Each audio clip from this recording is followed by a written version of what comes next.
Good evening friends, welcome to चेरर point English research. और आज दोस्तों के सामने में पॉजिटिव प्रोनाउन को रखते हैं। जो लोग बेसिक इंग्लिश सीखना चाहते हैं, ग्रामर के साथ ही, व्याकरण के साथ ही आप इंग्लिश को ग्रामेटिकली बना सकते हैं, बोल सकते हैं। तो प्रोनाउंस के सीरीज में मैं पर्सनल प्रोनाउन के बारे में आपको बताया था, और आज जो है पॉजिटिव प्रोनाउंस के बारे में मैं आपको बता रहा हूँ। तो पॉजिटिव प्रोनाउन होता क्या है? ये जो होता है आपका ऑनरशिप बताता है, अधिकार बताता है पॉजिटिव प्रोनाउन। जैसे, और ये टेंस के अनुसार इसका मीनिंग जो है ना, आप चेंज कर सकते हैं।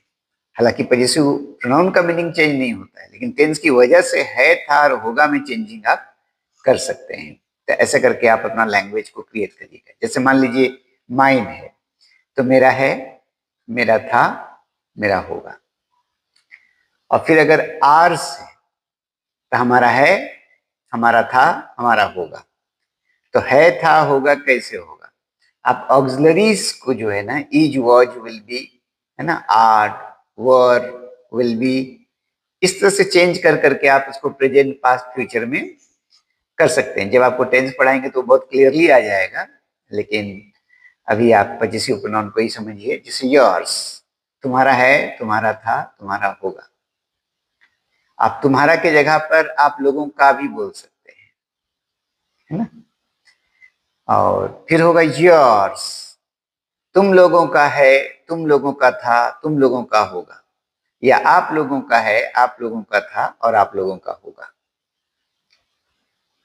फिर है हिज, ये मैस्कुलिन जेंडर के लिए है, पुरुषवाचक के लिए है। हिज, उसका है या उनका है, उसका है, उसका था, उसका होगा। उनका है, उनका था, उनका होगा। हमारे हिंदी में जो है ना, उसका और उनका के लिए जो होता है, एक फ्रेंडली होता है, एक आदर सूचक होता है। बुजुर्गों के लिए या अच्छी पोस्ट के लिए ये हिंदी में ऐसा प्रथा है।